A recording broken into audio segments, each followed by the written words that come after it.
let's get started then. Okay. So I'm Vitor Ventura. I work for Cisco Talos Outreach. Michael is here with me. He is also with Cisco Talos. There was another person also involved in this project, which is Ashir, who was just a father 3 weeks ago, so kind of had to make the choice. But yeah, he's not here, so we kind of know what choice is made. So what are we going to talk about today? So we are going to talk a little bit about the commercial spyware space, not specifically just about Cytrox, but how the space is as a whole. Then we'll talk about the Intellexa Alliance and go through kind of a history timeline. I've seen a lot of timelines around all the presentations. I also have a few to show. And we're also going to talk about a little bit about the spyware development, how they did develop the spyware in their different versions, and then we'll have some conclusions. First of all, LABSCon is really nice. I would like to really acknowledge the sponsors. Well, these are not from the LABSCon actually, but we'll talk about this a little bit later.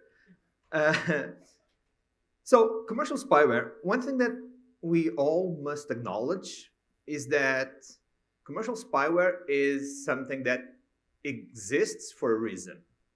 Okay, we should not put all of them in the same basket. And when we look at this map, we clearly see that. These are all the countries that over time have used commercial spyware from these other companies on the right-hand side. So this doesn't mean that there was not a legitimate proposal to use it, okay? What I'm saying is that this is a big space where a lot of countries, a lot of governments will have a legitimate use to use it and how they use it. So this is kind of the point that I'm trying to make with commercial spyware when I say that there's a space for it to exist, is that if under the right circumstances, under all the court orders and all that, there might be a legitimate use for it, and we need to acknowledge that. So that's one part. But also, as an ecosystem, actually, they have their own trade fairs. There's all kinds of trade fairs. This is the bigger one, and this is from last year, or actually from this year. And if you see, even though there's all the sanctions and there are all the reports coming out, NSO is still one of the biggest sponsors. Just like Carandiru or Intellexa, which we'll talk about, or RCS, which this one is actually one that I have to make a mention because they have a good sense of humor. So RCS is actually the name of the spyware from the hacking team back in the day. And these are from Cyphergate, which is another Italian company. It seems like they just spin off another company with the name of the product of their competitors, which is kind of interesting. They do have a sense of humor. But when we look at their agendas, you can see that this is clearly something that you could fit in some of the conferences that we all go to. So for instance, on this case, they are doing a demonstration on how you actually get into modern devices. And this is then a live demo. Or in this case, how do you exfiltrate data from current smartphones? And this was just this year on these companies that they were just showing off their products. So these are just products that they developed as a business. Again, we need to think, and if we acknowledge that this is a business and there are legitimate uses for this, then these kind of presentations make sense in this space. Now, the problem becomes when we look at the targets and historically how they were used. And this is where stuff and these companies get into the more or less legitimate ways. And this is what we are actually have been talking about, and this is what we want to highlight, is that, well, when we start to target journalists, dissidents, political oppositions, and all that, oppositors, and all that, over time, well, maybe your business model and the reason why you are in these trade fairs is no longer as valid as it has been until this moment. And this is exactly when we think about the executive order from the Biden administration and the more recent Department of Commerce ban, is not that these companies cannot exist, but the purpose of the bans are based on the human rights side of things, the kind of usage that is being done with these kind of products. And I think it was in France, there was even, I was told that there was even a worst case when the president of one of these companies was actually charged with, well, or is being charged with something like, sorry, I'm just missing the word in English. Torture, basically, almost on those sides, because his software was used on part of attack. So that's where things get really murky on this kind of environment. But again, we really need to think that there is some reasons for this to exist. Now, let's talk about the Intellexa Alliance. And the Intellexa Alliance, this is kind of the idea with this in the Intellexa Alliance is kind of to illustrate how the business is conducted and really what are we talking about when we do all the exposure, when we see all the reports from Citizen Lab or from other companies trying to expose these companies and the usage, what are we really talking about? So if you go back in time, we can see that, well, Intellexa actually, and the solution that Intellexa has for spyware, it started with a small company in North Macedonia called Cytrox, which they only had the version for Android. They were around, and what happened was a little later down 2 years approximately after they were founded, they were bought by WiSpear, which kind of revamped their software and actually made it better. Now, when we think about this timeline is that they evolved really, really fast over time, and it got to the point where they actually started to have a solution for iOS. Now, what we'll show ahead is that they basically revamped and kind of ported the software from Android to iOS, which when you think of it, it's not that easy, but at the same time, it requires a lot of software engineering so that you can actually build it in such a way that you can actually do this kind of porting. So that's a really interesting point. Now, they did a lot of different things, but back in February 2021, they actually had a solution for iOS and Android. But for instance, on iOS, they didn't have persistency. So their software was evolving, but it was not evolving as fast as they needed, which made them hire some developers for iOS. We actually got some, we'll show ahead, that side of the problem of their operational risk, which is where do they get their human resources to work on this? Because with all the sanctions, people might not want to work on it. So we'll also cover a little bit about that. And finally, in April 2021, they actually were building and preparing a compilation environment to deliver their solution on iOS. So this was all taken out of the samples and the artifacts that we'd find in the samples because they were statically compiled. So we could actually see the evolution of the product over time and when did they start to compile it and when they were preparing their solution. Now, how did they start to use it? Well, there is a report from Citizen Lab that say that there was one infection, the first infection that is known, which around June 2021. Now, the interesting point is that they only compiled their final version really in March. So they had really a low window time to actually deploy it. The most interesting part is that when we think about these kind of businesses, well, the same victim had already been infected with NSO, and at that point, Intellexa hadn't even compiled their malware. And then they went and infected the same victim. So this is how competitive the space is, where you are trying to sell something that you haven't even compiled. There's a victim that is already infected, and by that time, presumably the same customer or not, we don't know, actually went in and bought the Intellexa solution and also tried to infect the same victim, and they were successful infecting the same victim. But by then, they didn't even have a solution yet. So this is how competitive the whole environment is. I will get back to this slide. So there are other interesting points here, but I will get back to this slide ahead. So let's look a little bit on the business model. What are we talking when I'm talking about the business? What are we talking about? So first, the pricing. Back in 2019, these kind of solutions were being sold by 5.5 million. Generically, there was nothing really pointed at a single supplier. Well, in 2021, Intellexa was selling their solution by 13 million and change, which is a lot of change, by the way. But in this case, they only had 20 concurrent infections with a magazine of a total of 400 infections. So we need to think that if there is no persistency, you might have to infect the same victim all over and over again. So this is why they have a big number of successful infections versus the concurrent ones. And this was in 2021. This is a commercial proposal that was leaked at this time. Now, more recently, the prices have gone up.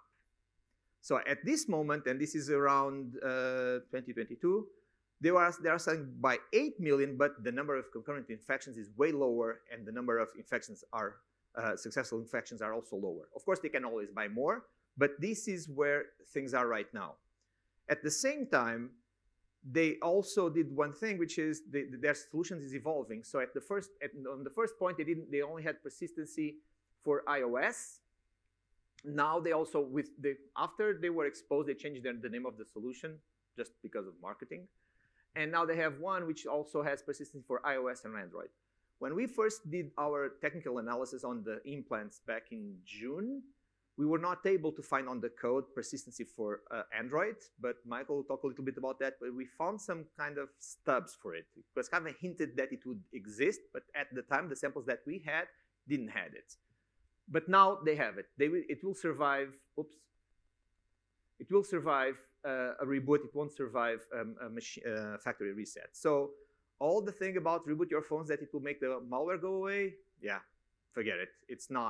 Doesn't exist anymore. We may discuss the semantics of the word persistency, because in some cases, what they would do is that they would just reinfect the phone on every reboot, which is not persistency on the normal way of saying it. But the fact is that it persists across reboots. The way to get it, it's semantics, basically. You do a reboot, it will be there. Basically, that's what we want to say here. So now, the other thing about their business model, they need to have plausible deniability.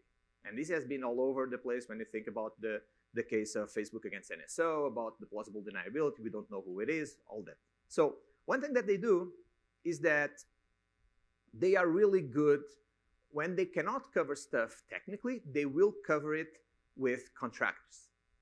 In this case, you can see here that all the cloud services and domains are the responsibility of the customer. What this means that they can say, we don't even know where the payloads are being dropped from because we don't know the domains. We did not register the domains. So the other consequence of this is that whenever someone does a report and just shares domains and doesn't share anything about the samples, what they are doing is that they are exposing the buyer, but they are not doing anything against whoever is supplying it. And this is an important point. It took us, just for you to have, for us to get the samples that allowed us to do this kind of research, it took us more than a year to be able to get these samples. And the fact that the community does not share the software, the samples, the exploit chains, that's something that just benefits at this moment, benefits who develops the software rather than whoever is the victim. In this case, this is one clear case. The other thing which is interesting about the plausible deniability is this thing, Incoterms CIF. I was trying to figure out what this is. So basically what this is a term for whoever is into shipping, you will understand this. Basically what this means is that the vendor is responsible until delivering it to a port or a terminal. After that, they don't have anything to do with it. So the way that they do this, they will have racks full of servers. They'll put it on the plane. They get to the airport, take them out of the plane, smoke a cigarette, get on the plane, go back home, and that's it. Again, they can say that I don't even know where the servers are. And this was exactly what happened in Sudan. So they got on a plane. The plane was on for 45 minutes on the tarmac and then just left. Basically, it flew from Cyprus, which is pretty much where a lot of the operations from Intellexa are, directly to Sudan. They delivered their stuff and they went away. So from the point of plausible deniability, well, they can say it weren't them. They just delivered something at the airport and they go away and that's it. So of course, then there are a lot of other stuff in the contracts like training and all that, but the training is at the customer location. Doesn't really mean that it can be anywhere in the world as long as they have a remote connection. So they can always say that they don't know because they don't have the domains, they don't know where the servers are. They can say that they don't know who the victims are. In the contracts, by default, the devices can only target the country that is acquiring the solution. If you want to target country prefixes which are not from the country which is acquiring, you have to pay more. around 2 to 3 million. It depends on the number of countries you want more. So this is kind of an interesting point. So whenever whoever is buying this solution, they at least know which countries will be affected. They might not know who the victims are. They might not have access to the phone numbers, but for sure they will know which countries prefixes will be affected. And this is also a really interesting point from the plausible deniability. Now, still with the business, and I need to really get going with this. So from the operational risk, of course, there's always the human resources stuff. Well, this is the CV from the person that they hired on the iOS side. As you can see, they come from the NSO group, and then they go to the Intellexa, and that's just it. But if you look at on LinkedIn, there are a lot of examples where people go from same companies to the companies that do the exact same thing, or if they come from the same sources and then go directly to the other companies. And this was 3 months ago, by the way. So they don't have an operational risk from the human resources point of view. I will go faster, as fast as I can. So from another thing, which is whenever a new version exists, what's the operational risk that they have with their solution? Well, they now support Android and 18 months back, which pretty much puts them always on the same kind of version of Android, because there's both on Android and on iOS, they have more or less one version per year, so they will be within that. The other thing is that contractually, they say that they will support that up from the version they support. So that's the version that they support, that's not the version of the OS. So if there is a new version of the OS, they don't support that, so they don't really need to go 18 months back. So again, they cannot do it technically, but they will do it contractually. On the other side, whenever we all do a report, everyone is really happy. Hey, we did another report, we burned an exploit chain. Well, exploit chains are really easy to come by. With all these reports, only one exploit chain was burned. And I can tell you that they already had another one by the time that this one was burned. Yeah, this I already, just skip it. So when the point about the exploit is that here on November 2021, the initial access vector was closed, so it was patched. But if you think about it, on May 18th, 2022, they were already shipping a new solution to Sudan. So they already had a new exploit chain.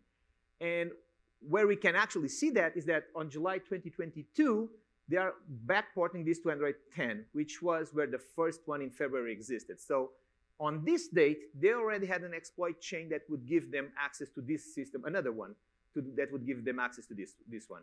So in fact, just the fact that we are exposing the exploit chains, that's easily replaceable if we think that an exploit chain costs around $2 million and they sell this solution by $8 million and they can replicate it across several customers. They had a profit of around 33 million last year. So you can see that from the operational risk, there isn't that much operational risk when we think about exposing them, and we are not actually sharing the software, because developing the software is actually one of the hardest parts. Sorry, Michael, we don't have that much time.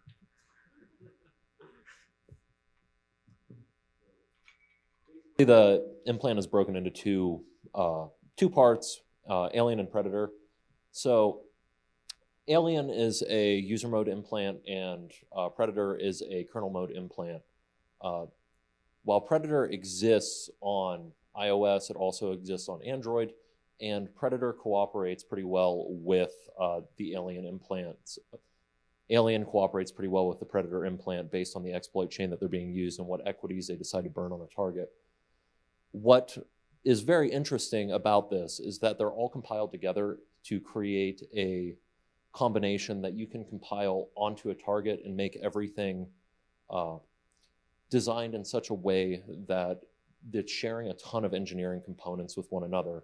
So they are two entirely different platforms, but they share a lot of code with one another.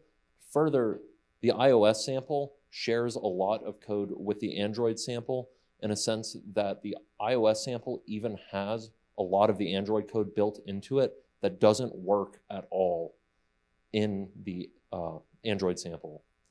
So the iOS file is the iOS implant is a single file, contains a ton of Python inside of it. And from this, we can see the Predator sample from within the iOS sample. And it looks pretty similar to what I show in this slide, or not. The iOS sample uses the same ideas as the Android sample is implementing kernel memory writes and kernel memory reads from an abstracted viewpoint, so that you can do all of these fancy reads and writes on kernel memory with the same implementation strategy on both an Android device and an iOS device. And they use the same outlines for all of their code. So basically, what I'm trying to iterate in this is that we have two entirely different implants on two entirely separate targets, and they can plug and play exploits incredibly conveniently, and all they have to do is go out into the market, spend $2 million on a new chain, and toss the same implant onto these targets. They don't have to re-implement anything. They don't care about the platform. They don't care that you burn the exploit chain. Sure, it's a pain, and sure, it imposes cost, but here, like, they're just reusing the same things. It's not their infrastructure, it's none of that.